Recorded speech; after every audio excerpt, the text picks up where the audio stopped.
ہم وہی کہیں گے جو ہمارا دین ہم کو بتاتا ہے، عمل کرو تو تمہارا بھلا ہے۔ الحمد لله نحمده ونستعينه ونستغفره ونؤمن به ونتوكل عليه ونعوذ بالله من شرور أنفسنا ومن سيئات أعمالنا من يهده الله فلا مضل له ومن يضلله فلا هادي له ونشهد أن لا إله إلا الله وحده لا شريك له ونشهد أن سيدنا ومولانا محمدا عبده ورسوله أما بعد فأعوذ بالله من الشيطان الرجيم بسم الله الرحمن الرحيم ألا إن أولياءه إلا المتقون وفي مكان الأخرى قال الله تبارك وتعالى عز وجل إن أكرمكم عند الله أتقاكم صدق الله المولانا العظيم وبلغنا رسوله النبي الأمين المتين المهين الكريم ونحن على ذلك لمن الشاهدين والشاكرين والحمد لله رب العالمين إن الله وملائكته يصلون على النبي يا أيها الذين آمنوا صلوا عليه وسلموا تسليما اللهم صل على سيدنا وشفيعنا حبيبنا مولانا محمد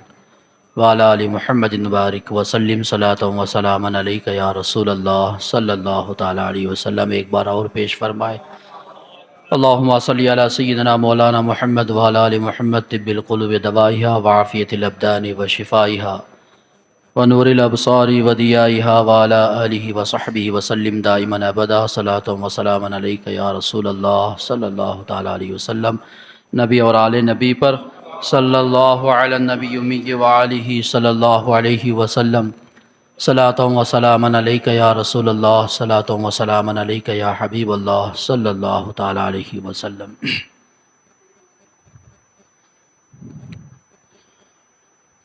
جب تک نہ لوگے آسرا اولیاء اللہ کا، جب تک نہ لوگے آسرا اولیاء اللہ کا، سخت مشکل ہے پتہ ملنا رسول اللہ کا۔ وصل مولا چاہتے ہو تو وسیلہ ڈھونڈ لو، وصل مولا چاہتے ہو تو وسیلہ ڈھونڈ لو، بے وسیلہ نجدیو ہرگز خدا ملتا نہیں۔ حضرات، ہم اور آپ اس ماہ ذی قعد کے اوقات سے گزر رہے ہیں، جس میں میں نے گزشتہ جمعہ بھی کہا تھا کہ اس ماہ مبارک میں ہم لوگوں کو بزرگان دین کی اعراس کی تاریخیں ملتی ہیں، تو جو بھی تاریخیں کسی بزرگ کی طرف منسوب ہوتی ہوئی ہم اور آپ کو ملی تو ہم نے ان کا ذکر کیا، ان کی یاد منائی، ان کے سوانح جو ہو سکتا ہے وہ بیان کیا گیا، اور ان کے نقش قدم پر چلنے کا ہم اور آپ نے ارادہ کیا۔ یہ سارے سلسلے ہمارے چلتے ہوئے نظر آ رہے ہیں۔ تو اسی ماہ مبارک میں ایک اور ذات، جس ذات کے ذکر کو فراموش کرنا بھی ایک طرح کا احسان فراموشی کرنا ہی ہوگا، اس لیے ہمارا یہ فریضہ بنتا ہے کہ جن بزرگوں نے ہم اور آپ تک اسلام کو پہنچایا، اسلام کے لیے خدمتیں کی، دین متین کی ترویج و اشاعت کے لیے دن و رات ایک کیے، مصائب و آلام کا سامنا کیا، خود کبھی اپنے عمل کے ذریعے، کبھی اپنے تقوی و طہارت کا اظہار کر کے، اور کبھی اپنے قول کے ذریعے جس زاویے سے بھی قوم کو ضرورت پیش آئی، اس اعتبار سے ان بزرگ ہستیوں نے اسلام کو پیش کیا۔ اس لیے آج ہم اسلام کے طور طریقے پر چلتے ہوئے نظر آ رہے ہیں، اسلامی زندگی گزارتے ہوئے نظر آ رہے ہیں، نمازوں کی محبت ہمارے دلوں میں ہے، اسلام کے طور طریقے کو اپنانا ہمارا شیوا ہے، اسلام کی تہذیب، اسلام کے احکام، اسلام کے فرامین پر چلنے کو ہم اور آپ فخر محسوس کر رہے ہیں، تو یہ سارا کریڈٹ، سارا نتیجہ اگر کسی کے سر جاتا ہے تو ان بزرگان دین کے سر جاتا ہے، جنہوں نے کہاں سے کہاں کا دور دراز کا سفر کر کے اسلام کو پھیلایا اور نشیب و فراز کے ساتھ سامنا کیا، دور پرفتن کے آنے والے تمام آندھی و طوفان کا ڈٹ کر کے مقابلہ کیا اور اسلام کو ہم اور آپ تک آسانی سے پہنچا دیا۔ تو ہم اور آپ اسلام کے دامن سے جڑے ہوئے ہیں، تو یقیناً ان بزرگان دین کا فیض ہے، کرم ہے۔ اگر وہ لوگ اس خاکدان گیتی پر آنے کے بعد ہم اور آپ کے علاقوں کی طرف رخ نہ کرتے، خاص کر کے ہندوستان کی سرزمین کی طرف نہ آتے، تو آپ یقین مانیے کہ کون سی تاریخ آپ پیش کر سکتے جس میں یہ جانا جاتا کہ اسلام اور اسلام کی نشو و نما کس انداز سے پھیل رہی تھی، یہ کسی کو معلوم نہ ہوتا، کوئی بھی تاریخ داں تاریخ بیان نہ کر سکتا تھا۔ لیکن ان بزرگوں کا کرم ہے کہ انہوں نے ہندوستان کی سرزمین پہ قدم رکھا، ہندوستان میں اسلام پھیلا، جو اسلام کی بہاریں ہندوستان میں ہم دیکھتے ہیں، ان بزرگوں کا صدقہ اور ان کا احسان ہمیں نظر آتا ہے، جس میں سے ایک ذات حضور خواجہ معین الدین چشتی حسن سنجری ثم اجمیری رحمہ اللہ کی ہے۔ سجزی بھی کہا گیا نسبتاً آپ کو، یہ الفاظ کے اختلافات ہیں۔ بہرحال اسی سلسلے کی کڑی آگے بڑھتے بڑھتے اس دکن کی سرزمین پہ کوئی نظر آتی ہے تو وہ قطب دکن، شہباز دکن، خواجہ بندہ نواز، گیسو دراز، بلند پرواز حضور سید محمد حسینی رحمہ اللہ کی ذات نظر آتی ہے۔ یہ سلسلے چشت کے بزرگان دین میں ایک اہم بزرگ ہیں جن کی نسبت سے ہم عرس مناتے ہیں، ان کی فاتحہ کی طرف نسبت کرتے ہوئے ہم بندہ نواز کا مہینہ بھی کہتے ہیں، ان کے چراغاں روشن کرتے ہیں، ان سے عقیدت کا اظہار کرتے ہیں۔ تو کیا ان کی ذات کو جاننا، ان کے نقوش پر چلنا، ان کے سوانے کو سمجھنا ہمارے لیے ضروری نہیں؟ ایک تو ہماری نسلوں میں اللہ کا کرم ہے کہ اتنا تو ضرور شعور ہوگا کہ چونکہ اللہ تبارک و تعالی اپنے نیک بندوں میں جس بندے کو جس فضیلت سے نوازنا چاہے، یہ اس کی شان ہے، یہ اس کی عطا ہے۔ ویسے تو محبوب بندے بہت سارے ہیں، لیکن ان محبوبوں میں اللہ تبارک و تعالی جس کو چن لیتا ہے اس کی شان کو بلند و بالا فرما دیتا ہے، اس کی عظمت کو لوگوں کے دلوں میں بٹھا دیتا ہے، اس کی شان اور دیگر اولیاء کرام سے بلند و بالا نظر آتی ہے۔ مثال کے طور پر پورے اولیاء کرام کی لسٹ نکالیں، جس میں سردار اولیاء کے طور پر جس ذات کو جانا جاتا ہے حضور غوث پاک رضی اللہ تعالیٰ عنہ کی ذات ہے۔ حضرت کا فرمان یہاں تک بھی ملتا ہے، وما منہا شہور و دہور تمر وتنقضی الا اتالی، کہ دن اور رات جب بھی ہوتے ہیں یہ میری بارگاہ میں پیش ہوتے ہیں، مجھ سے اجازت مانگتے ہیں، جب اجازت ملتی ہے تو دن کا سورج طلوع ہوتا ہے، رات کا اندھیرا آتا ہے۔ یہ شان کسی اور بندے کو اللہ تبارک و تعالیٰ نے عطا نہیں فرمائی، الا ماشاء اللہ، جس پر اللہ کا فضل ہوتا ہے اللہ تبارک و تعالیٰ اس کی شان کو بلند و بالا فرما دیتا ہے۔ اسی طریقے سے سرکار غوث اعظم رضی اللہ تعالیٰ عنہ کی ذات تمام اولیاء میں ممتاز ہو گئی۔ جب اس طرح سلسلہ وار ہم بات کریں گے تو تمام سلاسل میں کوئی نہ کوئی ایسی ذات ابھر کر کے سامنے آتی ہے جس ذات کا کارنامہ انوکھا اور اس کا نرالا انداز ہوتا ہے، اس کی شان انوکھی ہوتی ہے، اس کی شان کو لوگ زیادہ بیان کرتے ہوئے نظر آتے ہیں، اس کی عظمت کے شان کے ڈنکے بجاتے ہوئے نظر آتے ہیں۔ اسی طرح سلسلے چشت میں ایک سے ایک پائے کے بزرگان دین گزرے، انہی بزرگان دین میں ایک ذات ہے حضور خواجہ بندہ نواز گیسو دراز علیہ رحمت و رضوان کی، جن کے تقوی و طہارت کے معاملات کو ہم پڑھیں وہ بھی بے مثال نظر آتے ہیں، جن کی لوگوں کی قوم کی تربیت کے انداز کو ہم دیکھیں وہ بھی بے مثال نظر آتا ہے، جن کے اخلاق کریمانہ کا کردار ہم دیکھیں وہ بھی بے مثال ہمیں نظر آتا ہے، جن کی تعلیم و تربیت کے گوشے کو اٹھائیں وہ بھی بے مثال ہمیں نظر آتا ہے۔ اس انداز سے جس گوشے سے بھی آپ حضور خواجہ بندہ نواز گیسو دراز کی ذات کو دیکھنا چاہیں گے وہ سلسلے چشت کے بزرگان دین میں اعلیٰ پیمانے پر ہوتی ہوئی نظر آتی ہے۔ حضرت خواجہ نظام الدین اولیاء کے مرید حضرت خواجہ نصیر الدین چراغ دہلوی ان کے مرید ہیں حضور خواجہ بندہ نواز گیسو دراز علیہ رحمۃ رضوان۔ جب ان کی ذات کی سوانے کی طرف ہم آتے ہیں تو سب سے بڑا ان کے اندر جو ہمیں کردار نظر آتا ہے وہ ادب کا ہے کہ بڑوں کا ادب کیسے کیا جاتا ہے، کیسے قوم کی تربیت کی جاتی ہے، کیسے اسلام پیش کیا جاتا ہے، اسلام کو لوگوں تک کیسے پہنچایا جاتا ہے۔ اس کردار کو اگر آپ گہرائی سے سمجھنا چاہتے ہیں خواجہ بندہ نواز گیسو دراز کے ملفوظات کا آپ مطالعہ کریں، ان کے سوانے کا آپ مطالعہ کریں، ان کے کردار کا آپ مطالعہ کریں تو آپ کو اندازہ ہوگا یہ ذاتیں اگر اس خاکدان گیتی پر آنے کے بعد دکن کی سرزمین پر نہ آتی تو جس آسانی سے ہم اور آپ کے دامن میں اسلام ملا ہے اتنی آسانی سے ہم کو اسلام نہیں ملتا۔ جس انداز سے ہم اسلام کے راستے پر چلتے ہوئے نظر آ رہے ہیں وہ انہی بزرگوں کا فیض ہے، کرم ہے، انہوں نے توجہ ادھر عطا فرمائی، وہ دکن کی سرزمین پر آ کر کے اسلام کی باغ ڈور کو سنبھالا، اسلام کی نشو و نما کی، جس کے طفیل ہم اور آپ اسلام کے ڈگر پر، اسلام کے طور طریقے پر چلتے ہوئے نظر آ رہے ہیں۔ تو لہذا 16 ذی قعدہ کی تاریخ یعنی ابھی گزرا ہوا دن حضور خواجہ بندہ نواز گیسو دراز علیہ رحمۃ رضوان کے یوم وصال مبارک کا دن ہے۔ بچپن سے لے کر کے جوانی تک، جوانی سے لے کے بڑھاپے تک تقریباً 105 سالہ زندگی آپ کی رہی۔ ایک روایت کے مطابق 104 سالہ زندگی آپ نے گزاری۔ بہرحال 104 ہو یا 105 ہو، 100 سال سے تو باہر، اس پوری 100 سالہ زندگی کا ان کی آپ مطالعہ کریں گے تو کئی سال آپ کے ریاضت اور مجاہد میں گزر چکے ہیں۔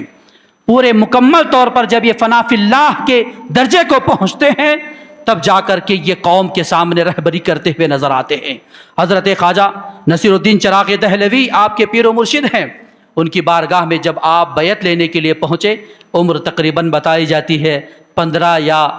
10 یا 15 سال کے درمیان والی عمر تھی۔ اس وقت نوجوانی کا عالم ہوتا ہے۔ اس نوجوانی میں جب بیعت کے لیے آپ تشریف لے گئے اس وقت حضرت خواجہ نصیر الدین چراغ دہلوی نے آپ کو اپنی خدمت میں رکھا۔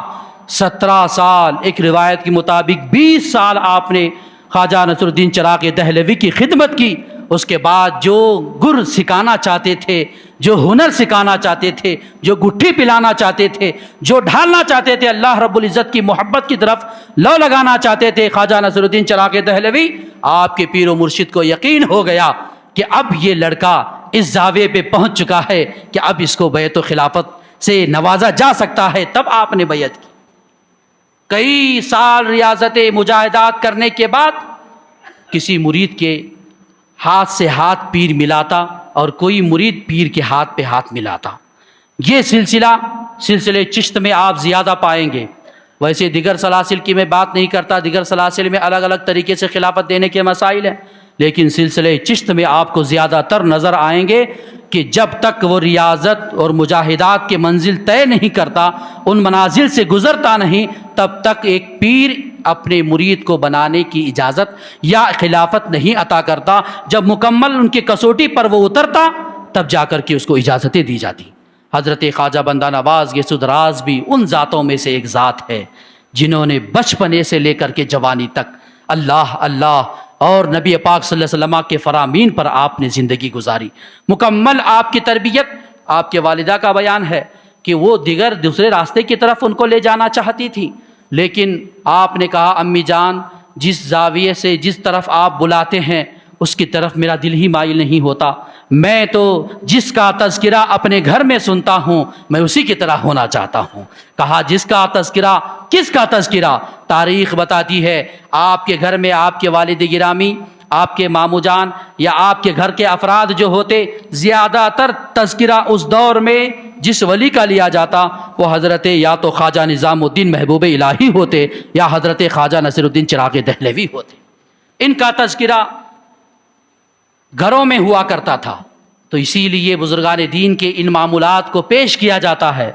تاکہ آپ کے گھروں میں بھی آپ کو دیکھ کر کے بچے آپ سے اسلام سیکھتے ہیں، کردار سیکھتے ہیں، تعلیم سیکھتے ہیں۔ جس کا تذکرہ آپ کے گھر میں زیادہ ہوگا بچے اسی کی تلاش میں نکلیں گے، اس کو دیکھنے کی کوششیں کریں گے، اس سے قریب ہونے کی کوششیں کریں گے۔ اس لیے بارہا کہا جاتا ہے دنیاوی تعلیم کے چکر میں مت پڑو، ایسی تعلیم بچوں کو دو کہ جس طرح تمہارے زبان سے تمہارے معاملات میں جو بھی تذکرہ زیادہ گھر میں ہوگا بچہ بہت جلد اس کو کیچ کرتا ہے، اور جس کا تذکرہ سنتا ہے اس کی طرح اپنے آپ کو پیش کرنے کے لیے وہ کوشاں ہوتا ہے، ویسا بننے کی وہ کوششیں کرتا ہے۔ حضرت خواجہ بندہ نواز کا بچپنا تھا، بچپنے میں ماں باپ سے، والدین سے، اپنے اقارب سے جو تذکرہ سنتے، خواجہ نصر الدین چراغ دہلوی کا تذکرہ ہوتا یا خواجہ نظام الدین محبوب الہی کا تذکرہ ہوتا تو آپ کہتے کہ امی جان جس کا تذکرہ آپ، جس کا گن آپ گاتے ہو، جس کا تذکرہ ہمارے درمیان پیش کرتے ہو، مجھے کسی اور چیز کی طرف نہیں جانا ہے، مجھے بھی خواجہ نصر الدین چراغ دہلوی جیسا انسان بننا ہے۔ یہی وہ انداز ہے، یہی وہ تڑپ ہے، یہی تلاش و جستجو ہے جو آج خواجہ بندہ نواز گیسو دراز کو اس اعلیٰ منصب پر پہنچاتی ہے۔ آپ نے مکمل طور پہ دنیا اور دنیا داری سے کنارہ کشی اختیار کی، بچپن سے لے کے جوانی تک، جوانی کے عالم میں پیر و مرشد کی بارگاہ میں رہ کر کے پورا مکمل جب اپنے آپ کو ڈھال لیا، اس کے بعد پھر جب پیر و مرشد کا فیض و کرم ہوا، آپ ولایت کے مراتب طے کرتے ہوئے نظر آئے، یہاں تک کہ آپ فنا فی اللہ، فنا فی شیخ، جو بھی یہ ولایت کے مراتب ہیں ان سب مراتب میں کمال کا درجہ آپ کو حاصل تھا۔ میں بتا دوں آپ کو، ہم تو سوچتے ہیں کہ جب تک کسی ولی کی کوئی کرامت ہمارے سامنے نہ آئے تو ہم اس کو ولی نہیں مانتے، جبکہ گناہوں سے بچ کر کے پابند شریعت پر کوئی نظر آتا ہے، اس سے بڑی کرامت اور کیا ہو سکتی ہے؟ اس سے بڑی کرامت اور کیا ہو سکتی ہے کہ اس سے گناہ صادر نہ ہو، علی الاعلان گناہ نہ کرتا ہو اور پابند شرع نظر آتا ہو تو وہ انسان اچھا انسان مانا جاتا ہے۔ اب یہ نہیں ہے کہ جب تک کرامت کا اظہار نہ ہو تب تک ولایت ہی نہیں، ایسا نہیں، بلکہ بزرگوں کا شیوا آپ دیکھیں گے کہ عبادت، ریاضت، چلا کشی، یہ تمام معاملات سے ان کی لو لگ چکی ہوتی، وہ اللہ کی بارگاہ کے ہو جاتے، تب ان کا قول، ان کا فعل، ان کا عمل ایسا ہو جاتا، وہ جو کہہ دیتے اللہ تبارک و تعالیٰ ان کی زبان سے نکلی ہوئی بات کو پوری فرما دیتا۔ تو یہ طاقتیں رکھنے والے صوفیاء کرام اگر ہندوستان کی سرزمین پر نہ آتے تو اسلام ہم اور آپ تک آسانی سے نہیں پہنچتا۔ ان بزرگان دین کا احسان ہے، ان کا صدقہ ہے، ان کا کرم ہے کہ انہوں نے دین متین کی اشاعت کے لیے تمام تر مصائب و آلام کو برداشت کیا۔ آج ہم ان کی یاد منا رہے ہیں، ان کی بارگاہ میں خراج عقیدت پیش کر رہے ہیں، ان کے سوانح کو دیکھ کر کے اپنی زندگی کو بدلنے کی کوششیں کر رہے ہیں۔ یقیناً یہ تعلیمات اولیاء کرام کی ہم اور آپ کے لیے مشعل راہ ہیں۔ جب تک ان کے ملفوظات کو، ان کے تاریخ کو، ان کے سوانح کو ہم کما حق کو نہیں پڑھیں گے، اس پہ عمل نہیں کریں گے، تب بزرگان دین کی عقیدت کا اگر ہم ڈنکا بجاتے ہیں تو میں سمجھتا ہوں وہ ہماری جھوٹی عقیدت ہے۔ ان کے سوانح پڑھو، ان کی تاریخ کو اپناؤ، ان کے طریقے پر چلو، تب ان کی بارگاہوں سے کیسے فیض حاصل ہوتا ہے اس کا کوئی وہم و گمان نہیں کر سکتا کہ کیسے ان بزرگان دین کا فیض ملتا ہے۔ اسی لیے حضرت خواجہ بندہ نواز گیسو دراز کی بارگاہ سے ہم اور آپ کو جڑ کر کے رہنا ہے، ان کی عقیدت اپنے دلوں میں مسلم رکھنی ہے۔ آپ کو بندہ نواز بھی کہا گیا، گیسو دراز بھی کہا گیا۔ تاریخ میں جاتے ہیں تو ان الفاظ کے معاملات الگ الگ ہیں، چونکہ حضور مخدوم سمنا کا جو دور تھا اس دور کے اولیاء کرام میں آپ کا شمار ہوتا ہے۔ یہاں تک ملتا ہے تاریخ میں کہ حضور مخدوم سمنا جو کہ خود ایک بلند پایہ بزرگ تھے، خود وقت کے ولی کامل تھے، ان کا قطب دکن کی بارگاہ میں یعنی گلبرگہ شریف آنا 2 مرتبہ ثابت ہے۔ ایک مرتبہ آپ آئے تو آپ باحیات تھے، اس وقت آپ کی ملاقات ہوئی، دوسری مرتبہ آئے تو آپ کا وصال ہو چکا تھا۔ تو آپ اندازہ لگائیں اس دور کے اولیاء کرام میں حضور خواجہ بندہ نواز گیسو دراز کا نام شامل ہے، جس دور میں ایک سے ایک اولیاء کامل، ایک سے ایک بزرگان دین، ایک سے ایک وقت کے بڑے پائے کے بزرگ موجود تھے۔ ان بزرگوں کی فہرست میں حضور خواجہ بندہ نواز گیسو دراز کا نام ہے۔ تو ایک موقع پر یہ کہا گیا کہ بندہ نواز آپ کو اس لیے کہا جاتا ہے کہ آپ کی ایک عادت یہ تھی خانقاہوں کی، آج بھی جو سچے خانقاہیں ہیں ان کے یہاں آپ جا کر کے دیکھیں، بالکل وہاں دنیا داری نہیں ہوتی، ترک دنیا ہوتا ہے، دنیا کے معاملات کو دور، دل میں اللہ کا خوف، دل میں اللہ تبارک و تعالیٰ کی محبت،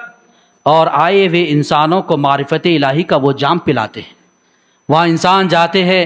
ان کی عادت و اقوار کو دیکھ کر کے، ان کے فنا فی اللہ کے مراتب کو دیکھ کر کے، ان کے اللہ رب العزت کی بارگاہ میں جو طور طریقے، جو ان کے عادت و اطوار اللہ رب العزت کی بارگاہ سے جو ان کے رابطے ہیں، ان کو دیکھ کر کے لوگ مسلمان ہوتے ہوئے نظر آتے ہیں، ان سے قریب ہوتے ہوئے نظر آتے ہیں۔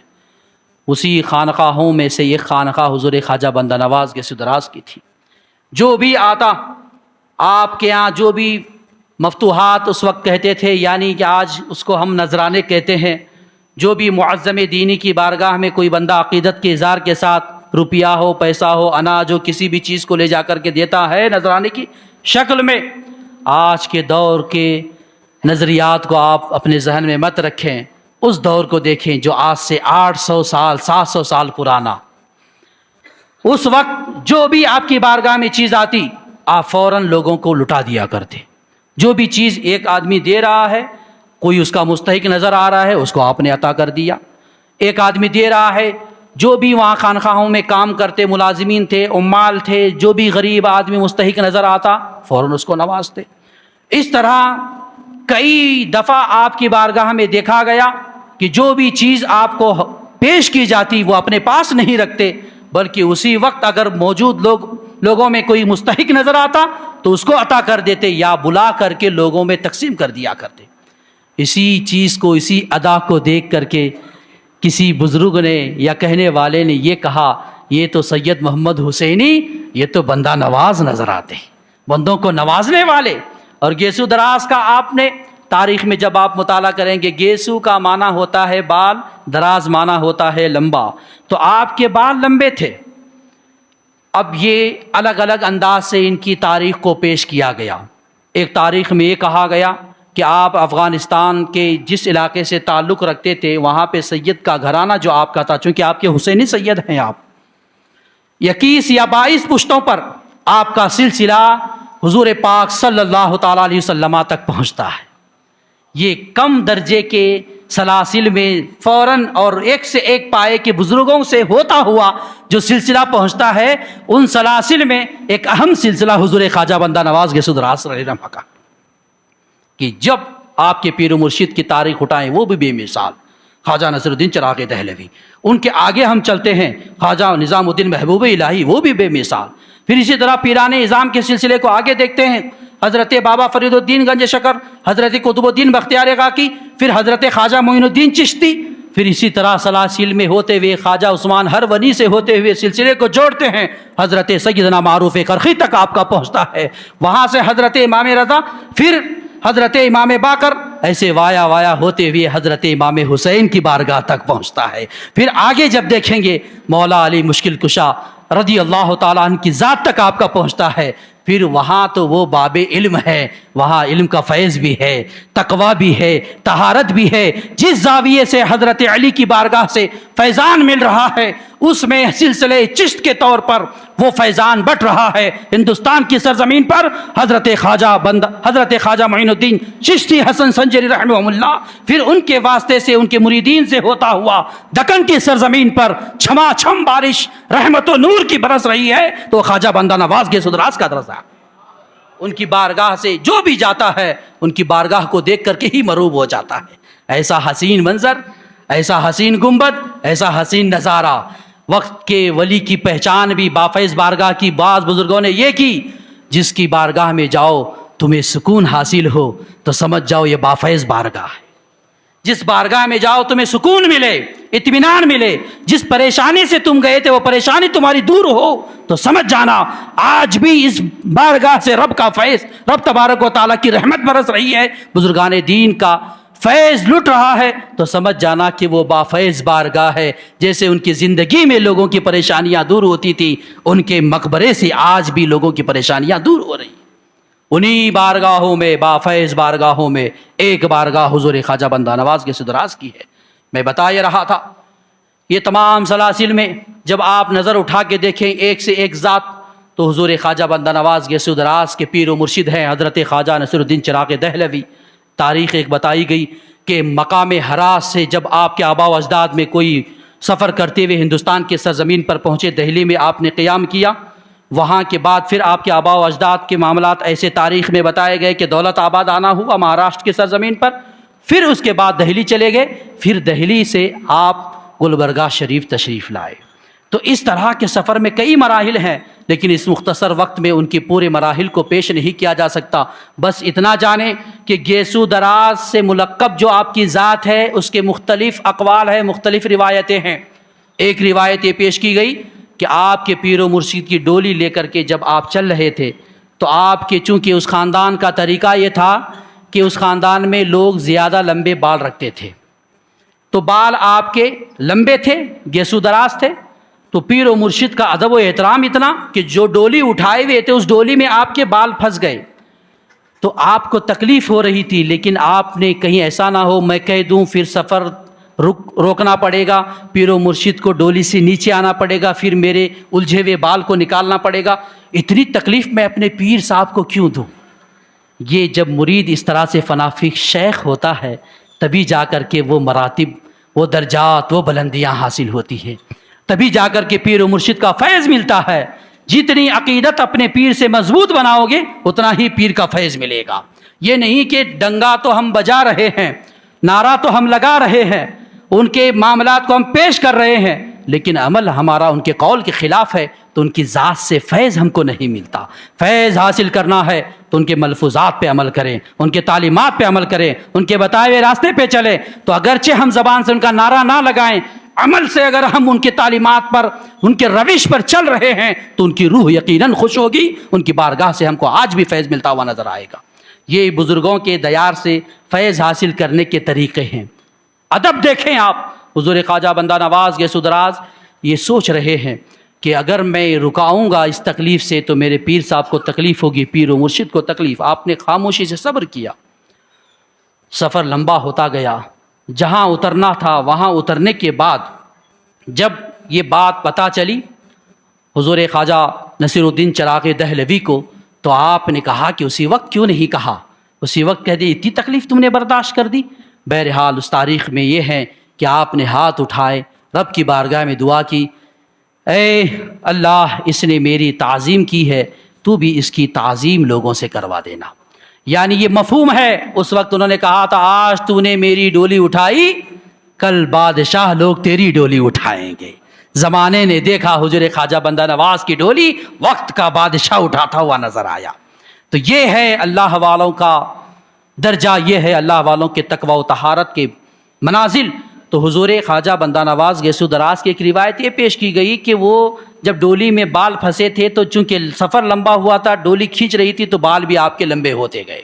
تاکہ آپ کو تکلیف نہ ہو، اس اعتبار سے آپ کے دراز بال تھے اس لیے آپ کو گیسو دراز کہا گیا، آپ کے پیر و مرشد نے وہ لقب دے دیا۔ ایک روایت یہ بیان کی گئی، ایک روایت یہ بیان کی گئی کہ آپ کے پورے بال لمبے نہ تھے،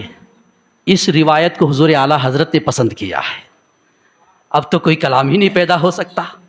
کہ پورے بال لمبے نہیں تھے، چونکہ معاملہ کیا ہوتا ہے کہ بہت سارے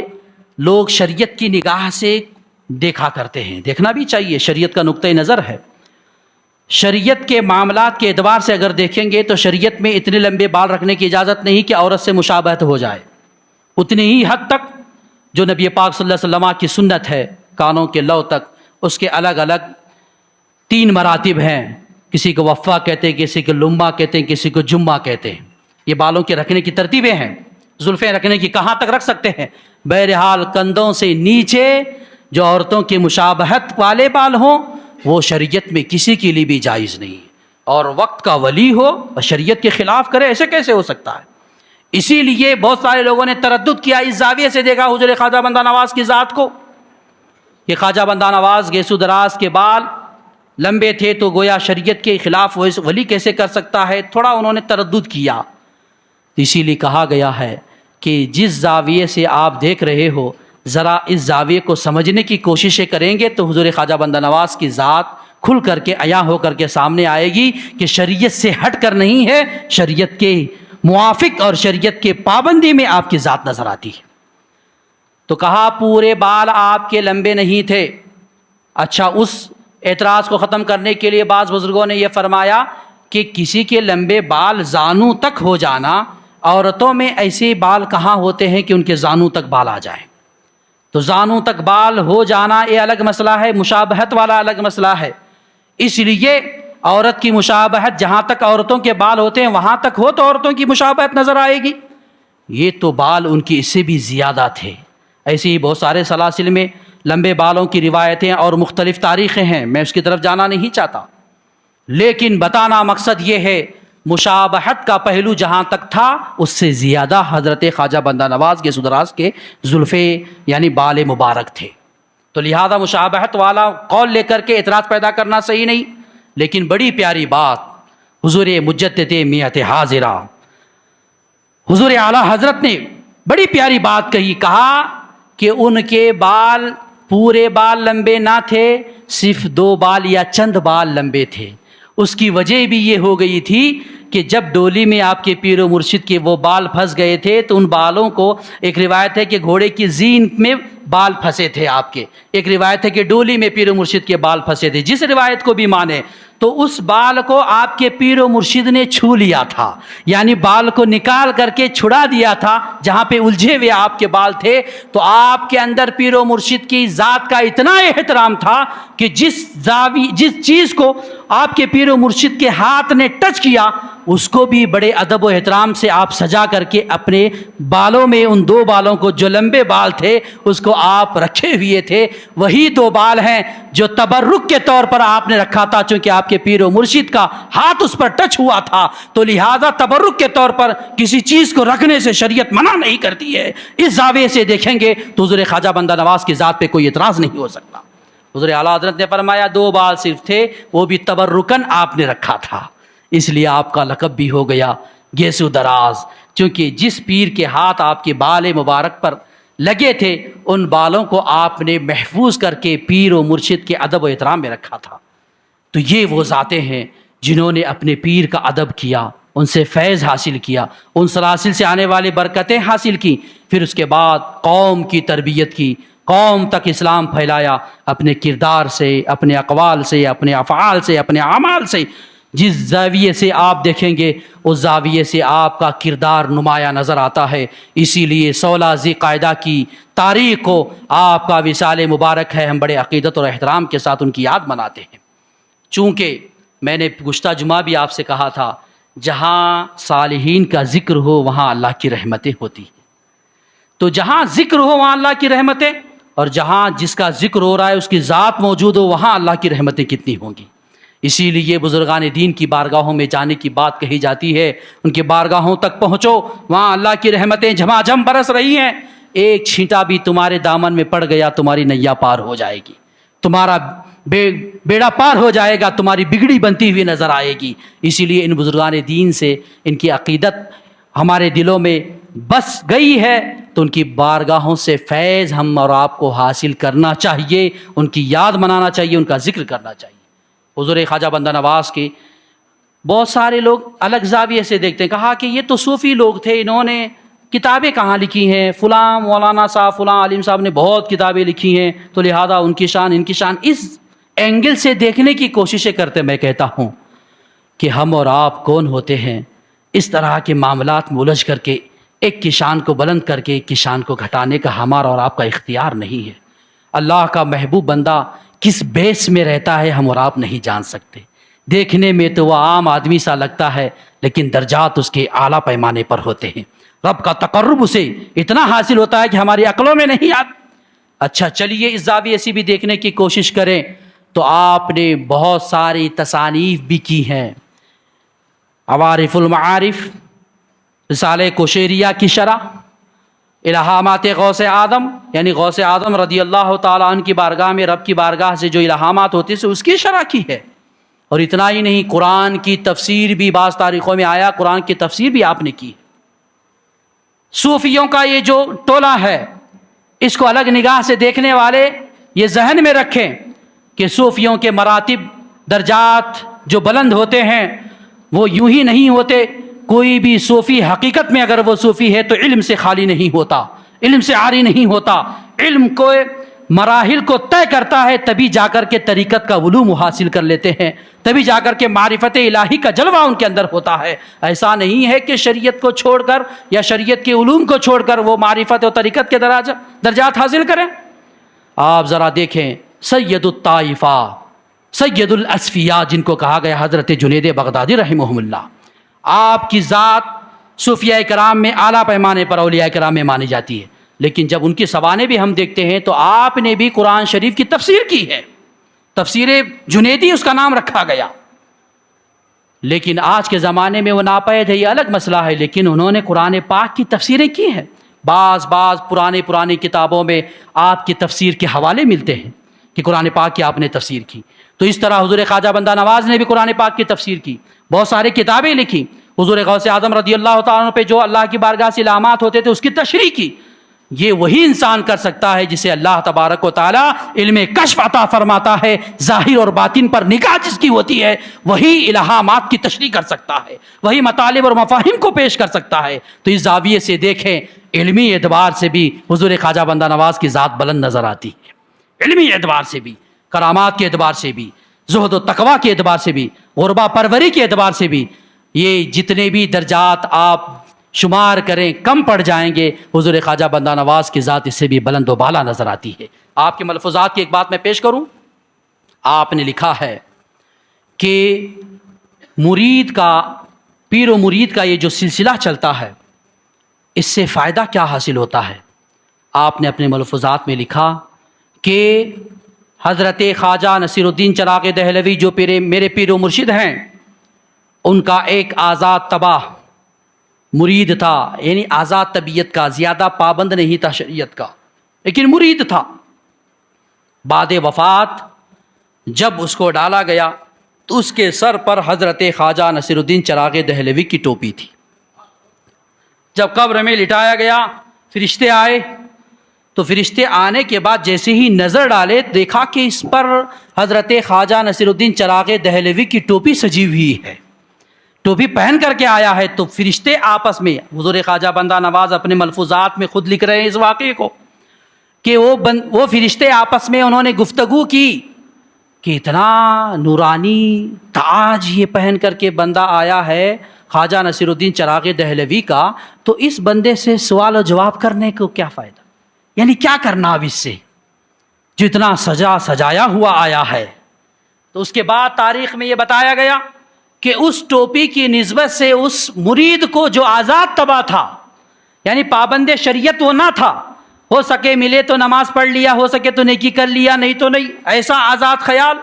لیکن نسبت اس کی خواجہ نصیر الدین چراغ دہلوی سے مضبوط تھی. اسی نسبت کا فیض ہے, کرم ہے کہ قبر میں مرنے کے بعد وہ ٹوپی نے ایسا کام کر دیا کہ فرشتوں نے کہا اس سے سوال جواب ہم نہیں پوچھیں گے, اللہ تعالیٰ ویسے اس کو بخش دیا. تو حضور خواجہ بندہ نواز غیث الدراز فرماتے ہیں پیر سے نسبت رکھنے کا یہ فائدہ ہوتا ہے, پیر سے نسبت رکھنے کا یہ فائدہ ہوتا ہے کہ میرے پیر و مرشد کی ٹوپی نے اس کی نجات کا میرے پیر و مرشد کی ٹوپی نجات کا ذریعہ بن گئی. اسی سے آگے آپ رقم تراز ہوتے ہیں, اپنے ملفوظات میں لکھتے ہیں کہ بندہ جب تک مکمل انداز سے اپنے پیر کی بارگاہ سے فیض حاصل کرنا چاہتا ہے اور مکمل اعتقاد اور مضبوطی قائم نہیں کرتا, تب تک اس پیر کا اس کو فیض نہیں حاصل ہوتا. آپ نے کہا کہ جس زاویے سے سلسلہ اس کا نبی پاک صلی اللہ علیہ وسلم تک پہنچتا ہے, چونکہ پیروں کی شرائط میں سے ایک شرط یہی ہے کہ اس کا سلسلہ منقطع نہ ہو. جس پیر سے وہ خلافت لیا ہے اس کا پیر کیسا ہے, پھر اس کا پیر کیسا ہے, پھر اس کا پیر کیسا ہے, یہ سلسلہ چلتے چلتے نبی پاک صلی اللہ علیہ وسلم کی ذات تک پہنچے. تو آپ نے فرمایا کہ اگر مان لیجئے وقتی طور پر اس پیر میں وہ کوالٹیاں یا وہ صفات نہیں ہیں جو فیض دے سکے, تو اس کے اوپر والا اس مرید کو, یعنی اس کے خلیفہ کے مرید کو اوپر والا فیض دیتا ہے. اگر یہ بھی نہیں اس سے اوپر والا فیض دیتا ہے, وہ بھی نہیں اس سے اوپر والا فیض دیتا ہے. اللہ نہ کرے کہ ان سلاسل میں مان لیجئے کوئی بزرگ ایسا نہیں تو سرکار غوث اعظم کا فیض ملتا ہے.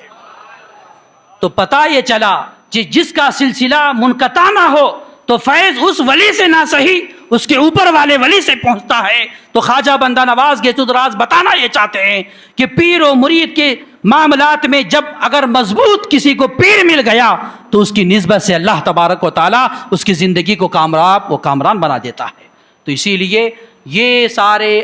بزرگ حضرات جو اسلامی تعلیمات لے کر کے ہم اور آپ کے درمیان آئے، کرامتوں کا ظہور بھی ہوا،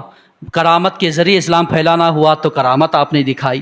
قول کے ذریعے اسلام پھیلانا ہوا، قول کے ذریعے آپ نے اسلام پھیلایا، عمل کے ذریعے اسلام کو دکھانا ہوا، عمل کے ذریعے آپ نے اسلام کو پھیلایا. آج آپ کی بارگاہ مرجع خلائق و انام ہے، آج بھی ان کی بارگاہ سے پوری دنیا فیض پا رہی ہے. سلسلے چشت کے بزرگان دین سے جو عقیدت رکھتے ہیں، جو اس سلسلے کو جاننے کی کوششیں کرتے ہیں، جو اس سلسلے کی باریکیوں کو سمجھتے ہیں، تو آپ اندازہ لگائیں کہ ان بارگاہوں سے فیض آج بھی جاری و ساری ہے. ان بارگاہوں سے جو تعلیم ہم کو ملتی ہے ان تعلیم میں نماز کی پابندی بڑی اہم ہے. ویسے تو اسلام ہر زاویے سے آپ کی رہنمائی کرتا ہے کہ ایمان کے بعد سب سے اہم عبادت نماز ہے. تو لہذا ان سلاسل کے بزرگان دین نے اس پہ پابندی بھی دکھائی اور اس پر لوگوں کو عمل بھی کروایا. نماز چاشت ہو، نماز اشراق ہو، صلاۃ اوابین ہو، جو بھی نوافل نماز ہے، اپنے مریدوں کو اس کی تعلیم دیتے کہ مرید ہوتے وقت ہی اس سے پابندی لی جاتی، اسے عہد لیا جاتا کہ تو اسے یہ نمازیں پڑھے گا، یہ نمازوں کا جب عادی ہو تو یہ نماز زیادہ کرے گا، یہ نماز کا جب عادی ہو تو فلاں نماز زیادہ کرے گا. اس طرح سے ان ریاضت اور مجاہدات کے مراحل کی وہ تلقین کیا کرتے تھے. اسی لیے ان بزرگان دین میں ہم کو اسلام جس زاویے سے پہنچتا ہوا نظر آتا ہے وہ بے مثل و مثال ہے. تو لہذا ہم اور آپ کے لیے ضروری ہے کہ ان بزرگان دین سے وابستہ رہیں، ان کے سوانے کو جانیں، ان کی نقوش کو سمجھیں اور ان کے تعلیمات پر عمل کرنے کی کوششیں کریں. اگر ان کے تعلیمات پہ ہم عمل کر رہے ہیں تو ہماری دنیا بھی کامیاب ہے، آخرت میں بھی ہمارے لیے ذریعہ نجات ہے. اللہ کی بارگاہ میں دعا ہے کہ اللہ تعالیٰ مجھے اور آپ کو کہنے سننے سے زیادہ عمل کی توفیق عطا فرمائے اور ان بزرگان دین سے